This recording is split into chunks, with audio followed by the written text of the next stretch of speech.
पिछले वीडियो में ये प्रश्नावली 1.1 एक क्वेश्चन को हमने भेजा था। इसके जो है क्वेश्चन नंबर 1, 2 आसान ही है। क्वेश्चन नंबर 3 का हल आप देखें।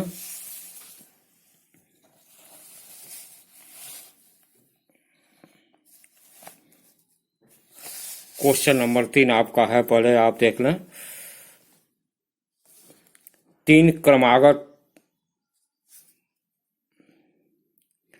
क्रमागत धनात्मक पूर्ण संख्याओं का गुणनफल 6 से विभाज्य है। यह कथन सत्य है या असत्य, सत्यापित कीजिए। इसके लिए देखें कि इसको कैसे लिखेंगे।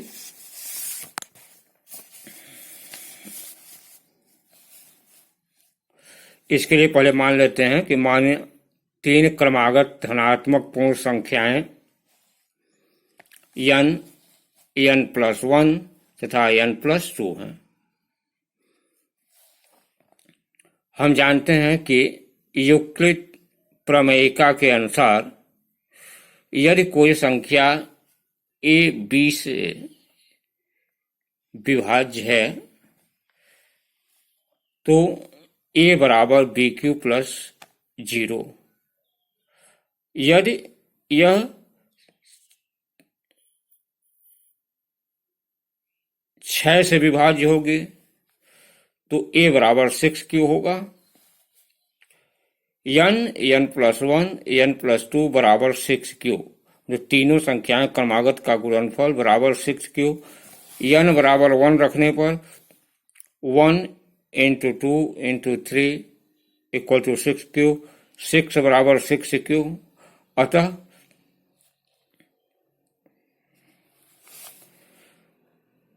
n बराबर 1 रखने पर विभाज्य है। अतः n बराबर 1 रखने पर यह 6 से विभाज्य है।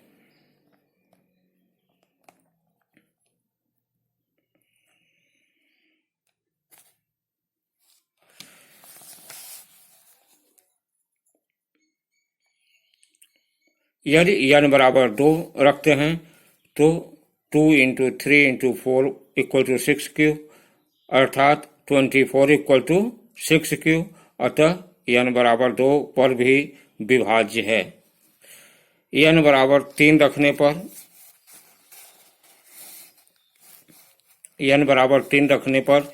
3 × 4 × 5 = 6q, अर्थात 60 बराबर 6q। अतः n बराबर 3 रखने पर भी विभाज्य है। अतः सिद्ध होता है कि किसी क्रमागत धनात्मक पूर्ण संख्या का गुणनफल 6 से विभाज्य होता है। यूक्लिड, यह क्वेश्चन नंबर 3 हो गया। क्वेश्चन नंबर 4 रखें। क्वेश्चन नंबर 4 आप देख लें।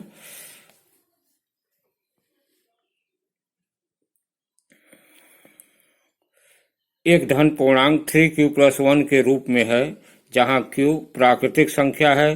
क्या आप इसके वर्ग को 3m + 1 के अन्य रूप में लिख सकते हो, अर्थात किसी पूर्णांक m के लिए 3m या 3m+2 सत्यापित कीजिए। इसको देखें।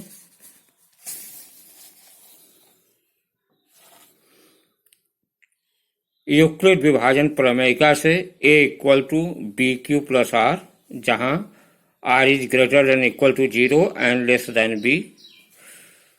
b = 3 रखने पर a बराबर 3q + r, जहां r is greater than equal to 0 and less than 3। या यह कर सकते हैं जहां r बराबर 0, 1, 2। यदि r बराबर 0 तो a बराबर 3q होगा। दोनों पक्षों का वर्ग करने पर a² = 3q² = 9q², या 3 × 3q²। यदि हम 3q² बराबर हम m मान लें, 3q² बराबर m, तो यह a² बराबर 3m हो जाएगा।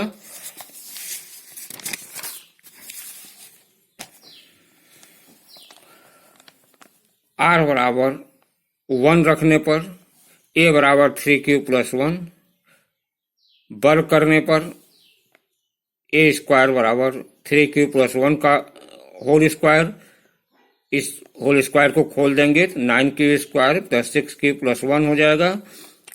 इसमें से हम 3 कॉमन ले लें तो ये देखेंगे 3q स्क्वायर + 2q + 1 बचेगा।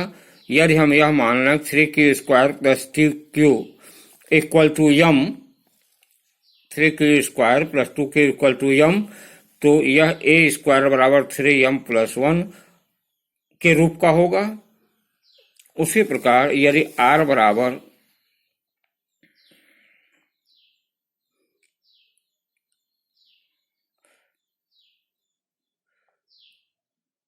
r बराबर 2 रखने पर a बराबर 3q + 2, वर्ग करने पर a स्क्वायर बराबर 3q + 2 का होल स्क्वायर, यहाँ इसका होल स्क्वायर खोल देंगे 9q स्क्वायर + 12q + 4। इसमें से आप 3 कॉमन ले लें और 4 से +1 बाहर कर लें तो यहाँ 3 कॉमन हो जाएगा, तो q स्क्वायर + 4q + 1 हो जाएगा। और यहाँ 4 से 1 को हम बाहर निकाल लेंगे। अब यहाँ यह मान लेते हैं q स्क्वायर + 4q + 1 बराबर m, तो 3m + 1 के यह a स्क्वायर बराबर 3m + 1 के रूप का हो जाएगा। इस प्रकार यह देखेंगे, अर्थात यदि कोई पूर्णांक 3q + 1 के रूप में है तो उसके वर्ग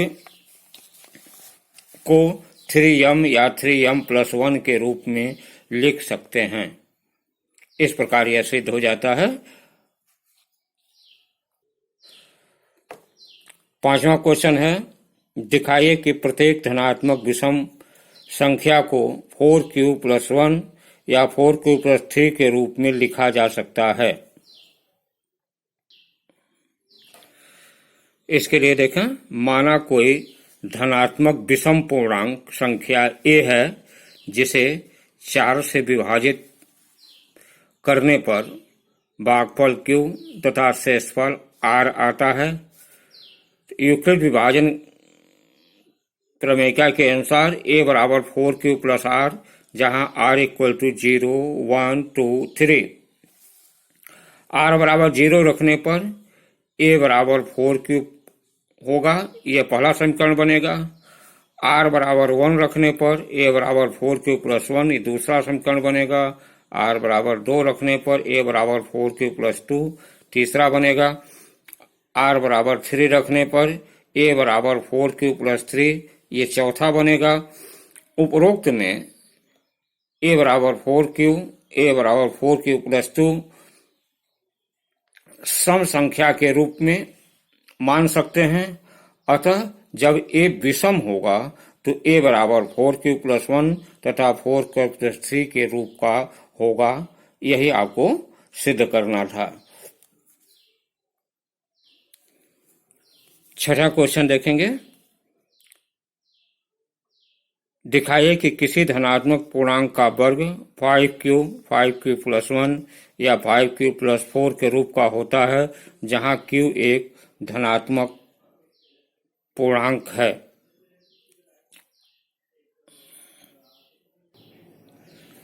छठा क्वेश्चन देखें, यूक्लिड विभाजन प्रमेयिका के अनुसार a बराबर bq + r, जहां r is greater than equal to 0 and less than b। b बराबर 5 रखने पर a बराबर 5q + r, जहां r बराबर 0, 1, 2, 3, 4। यदि r बराबर 0 तो a बराबर 5q, दोनों तरफ वर्ग करने पर a स्क्वायर = 5q का होल स्क्वायर या 25q स्क्वायर = 5q का होल स्क्वायर। यदि हम यह लिखें कि 5q = m मान लें तो यह इक्वल टू हो जाएगा 5m, अर्थात a स्क्वायर का वर्ग जो है वह 5m के इक्वल होगा। यदि r बराबर 1 हो तो a equal to 5q plus 1, दोनों तरफ वर्क करने पर a square equal to 5q plus 1 का whole square equal to 25q square plus 10q plus 1, या 5 हम इसमें से कॉमन ले लेते हैं तो 5q square plus 2q plus 1 equal to 5m plus 1, जहाँ m यदि हम 5q स्क्वायर प्लस 2q बराबर m रखते हैं तो यह आपका मान हो जाएगा a स्क्वायर का वैल्यू 5m प्लस 1 के रूप का होगा। यदि r बराबर 2 तो a बराबर 5q प्लस 2 वर्ग करने पर a square equal to 5q plus 2 का होल स्क्वायर, और यह वर्ग करने पर देखिए 25q square plus 20q plus 4 हो जाएगा। 5 कॉमन ले लेंगे, 5q square plus 4q plus 4 हो जाएगा। अर्थात यदि हम इसको 5q स्क्वायर प्लस 4q को मान लेते हैं कि यह m के बराबर है तो यह a स्क्वायर इक्वल टू हो जाएगा 5m प्लस 4 टाइप का। यदि r बराबर 3 तो a equal to 5q plus 3 होगा। वर्ग करने पर a square equal to 5q plus 3 का whole square equal to 25q square plus 30q plus 9। 5 common ले लेते हैं तो यह हो जाएगा 5q square plus 6q plus 1, bracket के बाहर यह प्लस 4 हो जाएगा। यदि हम यह ब्रैकेट का भाग 5q square plus 6q plus 1 बराबर m मान लें तो देखते हैं कि यह स्क्वायर बराबर हो जाएगा 5m प्लस 4 टाइप का। अतः किसी धनात्मक पूर्णांक का वर्ग 5q प्लस 1 या 5q प्लस 4 के रूप का होता है।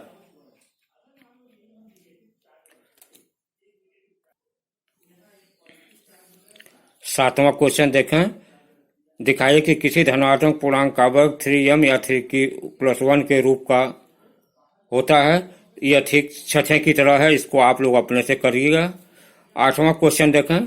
दिखाइए कि प्रत्येक क्रमागत धनात्मक पूर्णांकों में से केवल एक 3 से विभाज्य है। 8वें क्वेश्चन के लिए देखिए, माना n प्लस 1 n प्लस 2 3 क्रमागत पूर्णांक हैं। हम जानते हैं कि किसी धनात्मक पूर्णांक q के लिए कोई धनात्मक पूर्णांक 3q प्लस 1 3q प्लस 2 के रूप में होता है। अतः n 3q plus 1 3q plus 2 के रूप में होगा। पहले स्टेप में आप देखें n बराबर 3q, जैसे यह 3q हम 3q प्लस 1 माने हैं और यहाँ संख्या माने हैं n प्लस 1 n प्लस 2, तो यहाँ देखें कि पहले स्टेप में हम यह मान लेते हैं कि n बराबर 3q। इस दशा में n 3 से विभाजित होगा, लेकिन n प्लस 1 n प्लस 2 उसे विभाजित नहीं होगा। स्टेप 2 में जब n बराबर 3q प्लस 1, इस दशा में n प्लस 2 बराबर 3q प्लस 3 इक्वल टू हो जाएगा, यहाँ 3 कॉमन ले लेंगे तो यह हो जाएगा 3q प्लस 1, अर्थात जो है यह 3 से विभाजित होगा। परंतु यह n तथा n प्लस 1 से विभाजित नहीं होगा। स्टेप 3 में यदि n बराबर 3q प्लस 2 तो n प्लस 1 बराबर 3q plus 3 equal to 3q plus 1।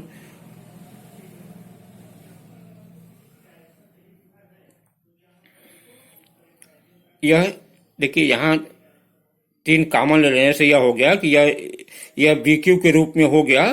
तो यहाँ देखेंगे कि यह 3 से विभाजित होगा, लेकिन यह n तथा n प्लस 2 से विभाजित नहीं होगा। अतः n प्लस 1 तथा n प्लस 2 में से एक 3 से विभाजित होगा। इसके बाद के सारे क्वेश्चन आसान हैं।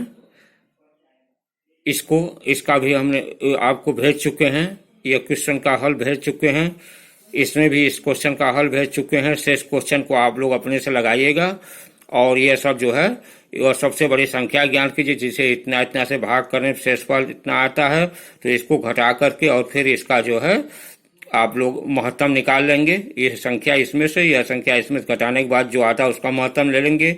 ऐसे ही 12वां सवाल भी है, 2 टैंकरों में इतने इतने लीटर दूध है, तो उस बर्तन की अधिकतम धारिता ज्ञात कीजिए, दोनों टैंकों के दूध को पूरा पूरा माप सके। इसके लिए भी हम इन दोनों संख्याओं का महत्तम समानुपात निकाल लेंगे, वही जो है उसका हल होगा। इस प्रकार आप लोग सारे क्वेश्चन को हल कर डालिएगा।